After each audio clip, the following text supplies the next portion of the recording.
Mercredi 12 février 2020, bienvenue à la grande édition du journal sur SDAE TV, les titres. Ce jour 12 février est la journée internationale de l'épilepsie, une pathologie que nous allons découvrir dans ce 19h. Les présumés auteurs de l'enlèvement et de l'assassinat de la petite Gracia Prunel sont présentés au procureur. L'intervention du procureur Mario Menton dans un instant. La première du film Adou au Bénin est prévue demain à Canal Olympia de Cotonou. Les AFC étaient tenus en échec cet après-midi sur ces installations au stade René Pleven de Cotonou.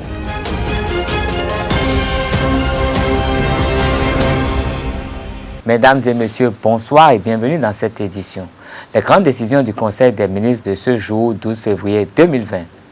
Transmission à l'Assemblée nationale pour adoption du projet de loi portant définition et répression de l'usure en République du Bénin. Attribution, organisation et fonctionnement du ministère du Plan et du Développement. Modification des statuts de l'Institut national des statistiques et de l'analyse économique INSAE et nomination des membres du conseil d'administration. Compte rendu des mesures prises dans le cadre de la prévention de l'épidémie de coronavirus au Bénin. La communauté internationale commémore ce 12 février la journée internationale de l'épilepsie. Pour en savoir plus sur cette pathologie, la rédaction de SDAE TV s'est rapprochée d'un spécialiste en la matière, le docteur Koujinou. Je vous propose de suivre un extrait au sujet des manifestations de cette maladie. L'épilepsie est une maladie du cerveau. Il n'y a pas de transmission directe d'homme à homme pour l'épilepsie. Et ça, c'est une question importante. Il faudra qu'on attire l'attention de la population là-dessus, de savoir secourir les épileptiques, les mettre en position latérale de sécurité quand ils les voient en crise, de ne pas avoir peur de toucher à leur bave, parce que s'il y a un objet tranchant ou quelque chose qui peut blesser à côté de l'épileptique, quand vous refusez de l'assister parce que vous avez peur de ces baves, vous l'exposez à une mort et vous l'exposez à se faire blesser, à avoir des complications post-critiques. Donc ce que nous devons savoir, c'est que les crises d'épilepsie ne sont pas contagieuses. Restons avec le docteur Koujinou. Il nous donne ici des conseils face au comportement à tenir vis-à-vis d'un épileptique en crise. Il est au micro de Anita Marcos et de Jacques Maouillon d'Almeida. Il faut dire que 60 à 70% d'épilepsie d'enfants guérissent totalement, définitivement, quand on met un traitement bien adapté et bien suivi. Mais il peut y avoir des cas où l'épilepsie, les crises peuvent continuer. Normalement, quand on met le traitement, au bout de 2 ans, on doit envisager l'arrêt du traitement. Mais les crises peuvent continuer. Pour certains, après les 2 ans, quand on amorce l'arrêt du traitement, certains patients recommencent à faire des crises. Ces patients-là, il faut continuer leur traitement. Et il faut toujours, à la fin de la 3e année ou à la fin de la 5e année, tenter de voir s'il n'y a plus de crise, si on pourrait envisager un arrêt du traitement. Mais lorsque on commence par diminuer les doses des médicaments et qu'une crise survient, il faut voir que ce patient est un patient qu'il faut pratiquement traiter à vie. Donc, comme on traite l'hypertension ou le diabète. Donc, c'est pas... Mais le fait de respecter son traitement fait qu'on évite les crises si le traitement est adapté au type de crise que le patient fait. Le procureur de la République s'est prononcé le 11 février au sujet de l'affaire Gracia Prunel, une fillette de 7 ans enlevée et assassinée par des individus mal intentionnés à des fins de charlatanisme. L'autorité judiciaire précise les conditions de ce drame et les suites de l'enquête. Le procureur de la République requiert la réclusion à perpétuité contre les auteurs de ce crime odieux. Suivez son intervention au micro de Abdelkader Achirou. Dans la soirée du lundi 3 février 2020, le commissariat spécial de Dantopa a été saisi de la disparition de la petite Gracia Prunel. Très vite, les investigations ont conduit sur la piste d'un employé de la boutique de vente de liqueurs devant laquelle la mère de Gracia Prunel tient son commerce de vente d'oranges au quartier Misebo, lieu dit à Beaumégard. pour brouiller les pistes. Cet individu s'est rendu lui-même au commissariat de Dantokwa dès le lendemain, 4 février 2020, pour déposer formellement plainte contre la mère de la fillette, motif pris de ce que cette dernière l'accuserait à tort de la disparition de son enfant.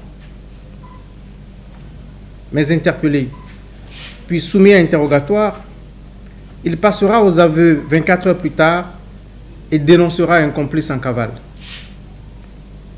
Le samedi 8 février 2020, le complice qui s'était réfugié à Djong, dans le département de Lomé, sera interpellé à son tour. À l'étape actuelle, il résulte de l'enquête les faits suivants. Courant janvier de cette année, l'auteur de l'enlèvement a été approché par un de ses amis escrocs qui lui a expliqué qu'il avait besoin d'un pouvoir mystique pour convaincre facilement ses victimes d'escroquerie. Le charlatan de circonstance, en acceptant la mission, fait savoir à son ami qu'il aura besoin d'argent pour acheter quelques ingrédients, mais aussi et surtout qu'il faudra posséder un sacrifice humain pour prélever des organes. 2 organes humains devaient en effet rentrer dans la composition d'un savon et d'une pommade magique. Il s'agit du cœur et de l'encéphale. Dans cette perspective, l'escroc remet la somme de 18 000 francs CFA à son complice avec la promesse qu'une fois le rituel accompli et la fortune acquise, il procéderait à un partage équitable et il utiliserait les fonds pour développer un commerce. Les objectifs définis, les achats effectués, restaient maintenant à résoudre l'équation des organes humains. Dans un premier temps, les 2 complices ont retenu d'inviter une prostituée à passer la nuit au domicile du charlatan, puis d'en profiter pour la tuer et prélever les organes. À 3 reprises, ils échoueront dans cette tentative. C'est alors que le charlatan a orienté son choix vers une cible plus facile à atteindre, la petite Gracia Prunelle, qui avait l'habitude de s'amuser avec lui. Elle était très attachée à lui et n'hésiterait pas à le suivre. Elle était petite et n'opposerait aucune résistance à ses bourreaux. Profitant d'un moment d'inattention ce 3 février 2020, inattention de la mère et de l'entourage, le charlatan a enlevé la fillette et l'a conduite à son domicile au quartier Saint-Rita. Une fois sur place, la petite a été assommée par un objet contondant, puis un couteau lui a été enfoncé dans la gorge du côté gauche. Alors que les prélèvements d'organes allaient commencer, la maman, qui avait déjà remarqué la disparition de sa fille, commence à appeler son voisin du marché avec insistance. Ce dernier finit par décrocher l'appel. Il nie tout de suite avoir enlevé la fillette bien avant qu'on l'interroge sur ce point. Mais pris de panique, il suspend le prélèvement des organes. Le corps sans vie de Prunelle sera précipitamment emballé dans un sachet plastique et jeté dans un bas-fond non loin du lieu du crime. Le couteau et les sandalettes de la fillette sont jetés dans les toilettes. Le corps, le couteau et les sandalettes seront retrouvés par la police sur indication des suspects. Gracia Prunelle était élève en classe de CE1. Gracia Prunelle était âgée de 7 ans. Elle n'était âgée que de 7 ans. Les auteurs de ce crime ont été présentés au parquet ce jour. Ils ont été inculpés des chefs d'assassinat et de pratiques de charlatanisme. Ces faits sont prévus et punis par les articles 458, 468 à 471 et 475 de notre code pénal. Ils sont punis de la réclusion criminelle à perpétuité. Le Conseil d'orientation et de supervision de la liste électorale permanente informatisée COS-LEPI a animé un point de presse ce mardi 11 février 2020 à son siège. Face aux professionnels des médias, les résultats de l'opération de la collecte des données ont été présentés. Le président de la COS-LEPI, Jérémy Adomaou, fait le point de la phase de collecte des données. Il est au micro de Abdelkader Achirou. Les opérations d'actualisation du fichier électoral national, démarrées depuis le mois d'octobre 2019, ont connu entre-temps une suspension temporaire pour des raisons de dialogue politique et d'adoption d'un nouveau code électoral le 24 janvier 2020. Nous avons décidé de relancer nos activités de terrain et donc donner un délai de 13 jours pour la phase de recueil des requêtes des citoyens. Cette phase a consisté à permettre aux populations de notre pays de formuler des demandes de correction ou de rectification d'informations personnelles, des demandes de radiation de personnes décédées, de mineurs, d'étrangers ou de personnes ayant perdu leurs droits civiques, des demandes de transfert de centres de vote, des demandes d'inscription, des déclarations de perte de carte d'électeur et des demandes de duplicata.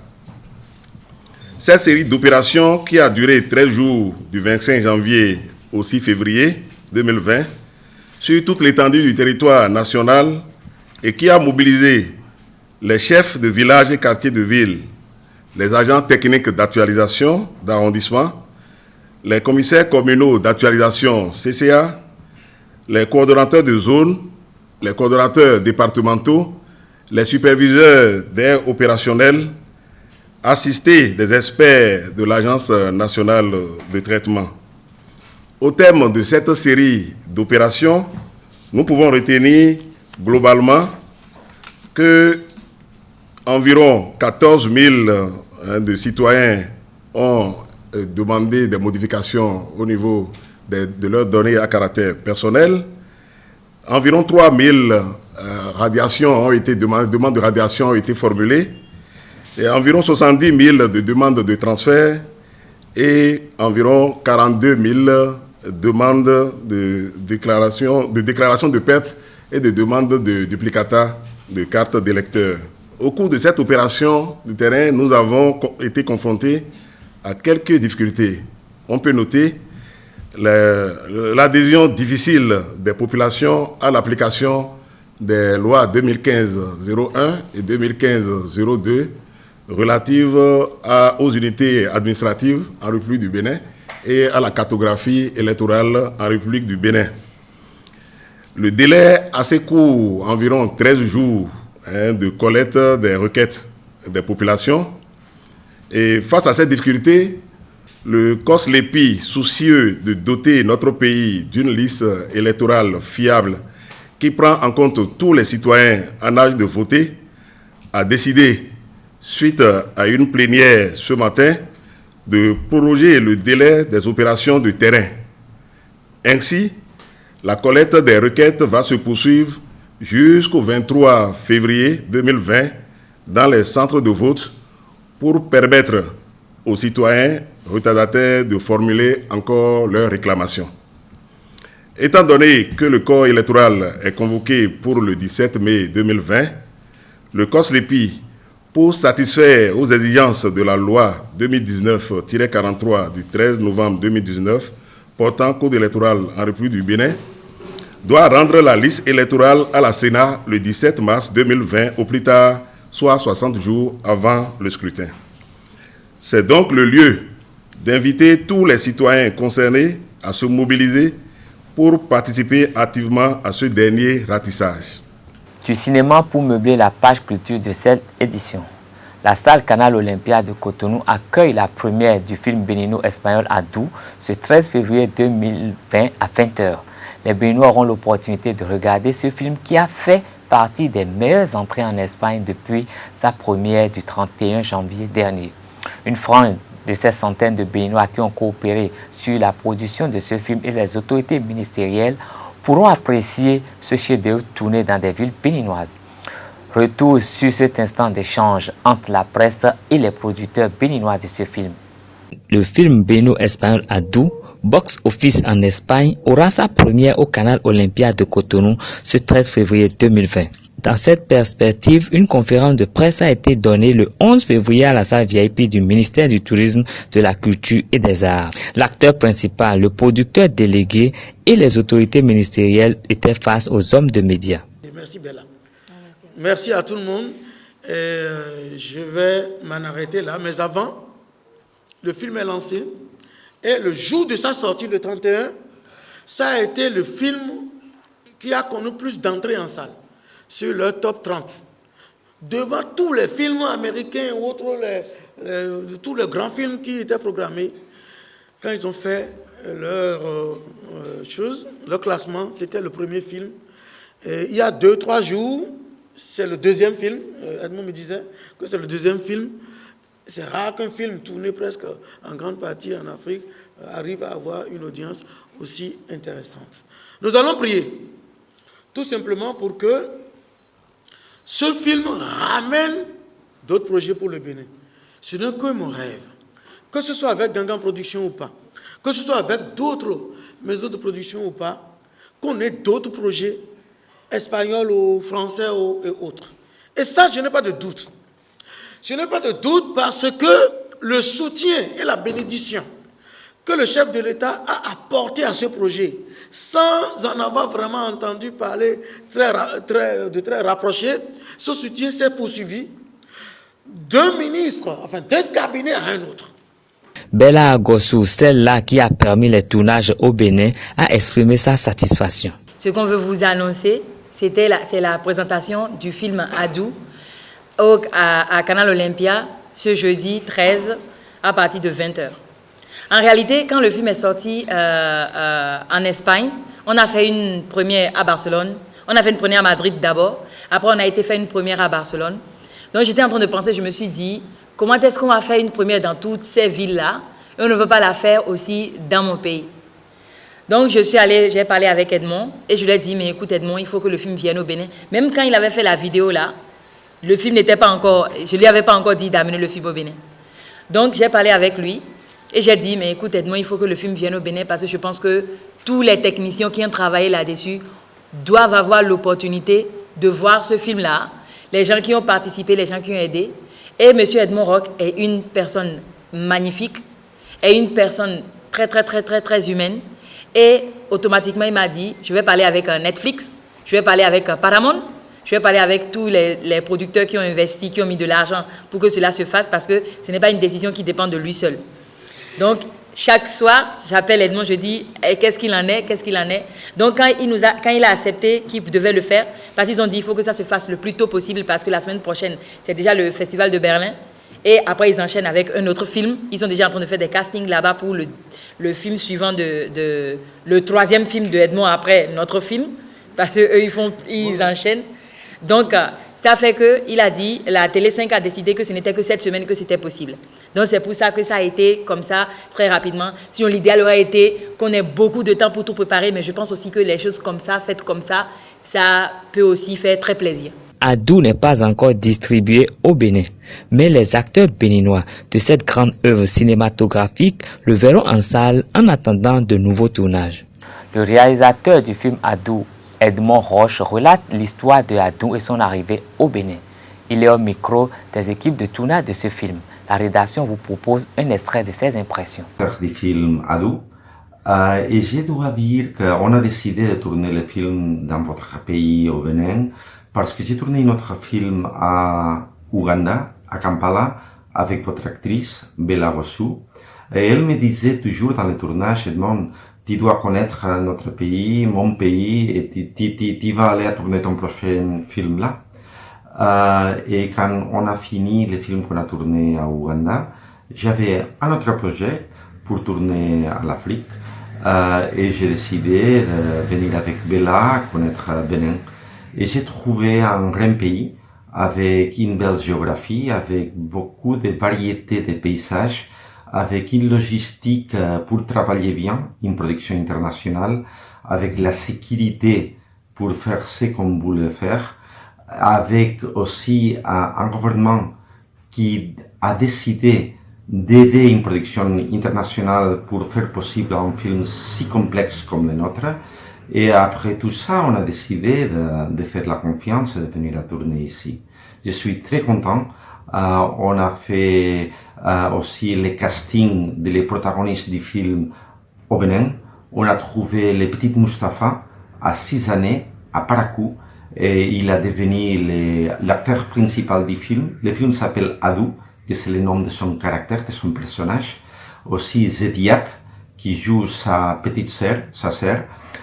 Et elle a aussi travaillé très bien avec nous. Ils sont venus à l'Espagne pour continuer le tournage du film. Mais aussi toute la logistique de production s'est allée très bien. On a trouvé à travers Zebela aussi la maison de production, la boîte de production Gangan Production, ici au Bénin, avec Claude Balogun, qui a travaillé avec nous d'une manière incroyable, avec toute l'équipe technique de Bénin et qui a fait possible un film réellement complexe. Maintenant, le film va sortir en salle à l'Espagne. On va faire la première du film, c'est 28 janvier à Madrid, la première internationale, mondiale, au cinéma Callao de Madrid. Après le 30, on va faire une première à Barcelona aussi. Et le film va sortir en salle le 31 janvier avec 330 écrans à toute l'Espagne, avec Paramount Pictures comme le distributeur du film. Après ça, le film va être disponible à un niveau mondial pour tout le monde, universellement, à partir de cet été, le mois de juin, via la plateforme de Netflix. Mais un jour comme aujourd'hui, je dois remercier une autre fois les gouvernements de Bénin. En page sport, les championnats nationaux de football du Bénin observent une trêve depuis quelques jours.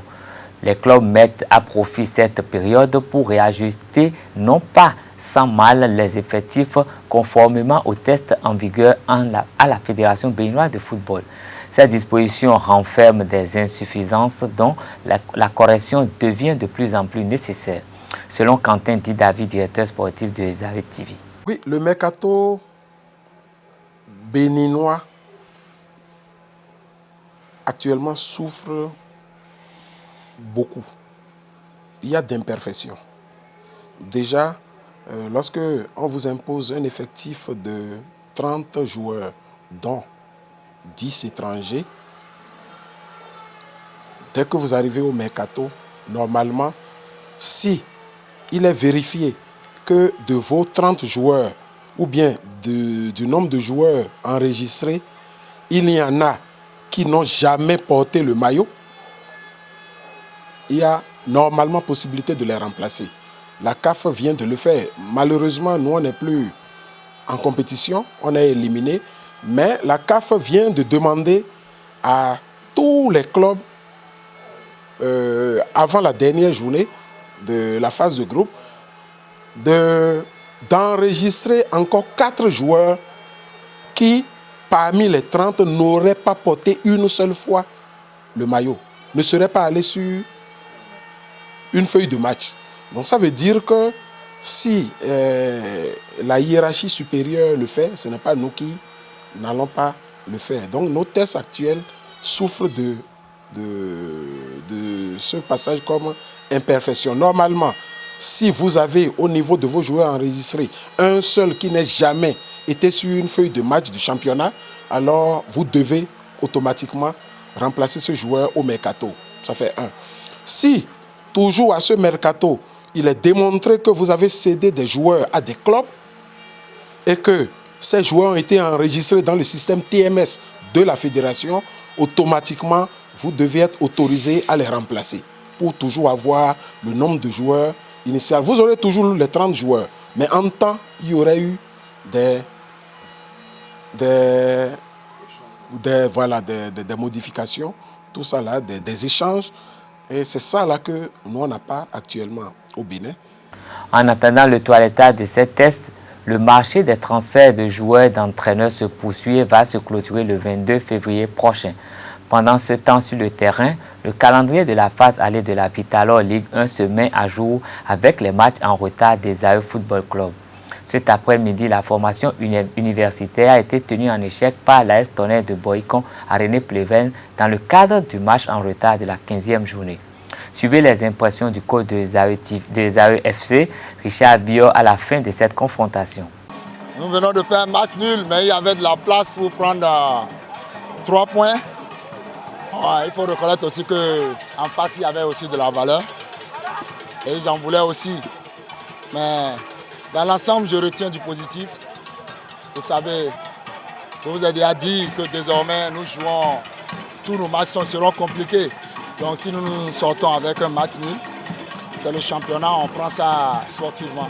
Les matchs, il faut les prendre les uns après les autres. Donc, je crois qu'avec un point maintenant, nous avons 27 points. Nous sommes qu'à 3 points du leader. On va voir. De toute façon, nous prenons les matchs les uns après les autres. Les Écureuils Espoirs ont battu hier Audio FC de Comé, club de la Vitalon Ligue 2, 2-1 en match test à René Pleven. À 2 jours de l'affrontement des éperviers locaux du Togo à Lomé en match amical, cette rencontre a permis au sélectionneur Bruno Goudio de jauger le niveau de son effectif et d'effectuer quelques réglages. Pour rappel, l'équipe nationale togolaise affûte actuellement ses armes pour le championnat d'Afrique des Nations CHAN Cameroun 2020. Justement, à propos du CHAN, à 2 mois environ de son coup d'envoi, des experts de la Confédération africaine de football CAF effectuent depuis ce mardi une dernière mission d'inspection au Cameroun. Durant leur séjour, ils vont visiter entre autres les stades de la compétition Douala, Liembé, Buea et Yaoundé, les hôtels et les hôpitaux. Cette ultime mission intervient à quelques jours du tirage au sort de la phase de groupe du CHAN camerounais. Les 16 équipes participantes vont en effet connaître leurs adversaires le lundi 17 février prochain. La cérémonie va se dérouler à Yaoundé. Les arts martiaux pour mettre un terme à cette édition. En karaté-do, le Bénin a remporté 3 médailles de bronze au championnat d'Afrique à Tanger au Maroc. Océane Gainero en comité des moins de 55 kg, Eloge Padonou en comité chez les cadets et Siradiou Diallo en kata sont les athlètes gratifiés. 6 athlètes ont représenté le Bénin à ces joutes continentales du 7 au 9 février dernier. Le pays hôte est monté sur la plus haute manche avec une moisson de 37 médailles, dont 15 en or, devant l'Égypte 39 médailles, dont 11 en or, et l'Algérie 20 médailles, dont 9 en or. Ce sera tout pour cette édition. Merci de rester fidèle au programme de Zaïre TV. Gardez le réflexe www.zaïretv.bj. Bonsoir.